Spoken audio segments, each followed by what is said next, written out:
Beef കിഴി പൊറോട്ട എങ്ങനെ ഉണ്ടാക്കാൻ നോക്കാം. അതിന് മുമ്പായിട്ട് എൻ്റെ ചാനലൊന്ന് സബ്സ്ക്രൈബും ചെയ്യാൻ മറക്കല്ലേ. കടയിലൊന്നും പോവാതെ വീട്ടിൽ തന്നെ നമുക്ക് കിഴി പൊറോട്ട ഉണ്ടാക്കാം. അപ്പോൾ അതിന് വേണ്ടി ഒരു കുക്കർ എടുക്കുക, അതിലൊരു ടീസ്പൂൺ എണ്ണ ഒഴിക്കുക. ചൂടാകുമ്പോൾ 3 എണ്ണം ഗ്രാമ്പു, 2 എണ്ണം ബേ ലീഫ് 1 എണ്ണം പട്ട 1 എണ്ണം ഇട്ട് ഒന്ന് ചൂടാക്കി എടുക്കുക. അതിലോട്ട് നല്ല ക്ലീൻ ആയിട്ടുള്ള ബീഫ് 1 കിലോ ഇടുക. 2 ടൊമാറ്റോ ഇതിലോട്ട് ഇടുക. പിന്നെ നേരത്തെ ഫ്രൈ ചെയ്ത് വെച്ച ഫ്രൈഡ് ഓണിയൻ ഇതിനകത്തോട്ട് ഇടുക.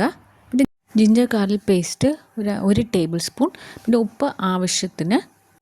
മസാലകളായ മഞ്ഞൾപ്പൊടി 3/4 ടീസ്പൂൺ, മുളക് പൊടി 1 teaspoon, meat masala 2 teaspoon, garam masala 2 teaspoon, coriander powder 2 teaspoon, കുരുമുളക് പൊടി 1 ടീസ്പൂൺ, നെയ്യ് 1 ടീസ്പൂൺ, തൈര് 2 ടേബിൾ സ്പൂൺ എല്ലാം കൂടി ഇട്ട് ഒന്ന് മിക്സ് ചെയ്യുക.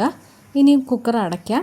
കുക്കർ അടച്ചു വെച്ച ശേഷം ഹൈ ഫ്ലെയിമായിട്ട് 1 വിസിലും ലോ ഫ്ലെയിമിൽ 5 വിസിലും കൂടെ ആകുമ്പോൾ നമ്മുടെ കറി റെഡിയാണ്. നമുക്ക് കിഴി പൊറോട്ട ഉണ്ടാക്കാനായിട്ട് ഒരു വാഴയില വാട്ടിയെടുക്കണം. ഇതുപോലെ വാട്ടിയ ശേഷം ഒരു പൊറോട്ട മുകളിൽ വെച്ച ശേഷം ബീഫ് കറി ഒഴിച്ച ശേഷം അതിലോട്ട് ഒരു അണിയൻ സ്ലൈസ് ചെയ്തതും ടൊമാറ്റോയും മല്ലിയിലയും കൂടി ഇട്ട ശേഷം ഇതുപോലെ നമുക്കൊന്ന് പൊതിഞ്ഞെടുക്കാം. ഇനി ഇത് ഒരു നൂല് വെച്ച് കെട്ടിയ ശേഷം ഒരു പാൻ എടുത്ത് അതിൽ 2 ടീസ്പൂൺ ഓയിൽ ഒഴിച്ച് ഇതുപോലെ ഒന്ന് ഫ്രൈ ചെയ്തെടുക്കാം. ഒരു 5 മിനിറ്റ് ശേഷം എടുത്ത ശേഷം ത്രെഡോ വാഴയിലയുടെ ഇത് മാറ്റിയ ശേഷം നമുക്ക് നല്ല രുചികരമായ ബീഫ് കിഴി പൊറോട്ട കിട്ടും.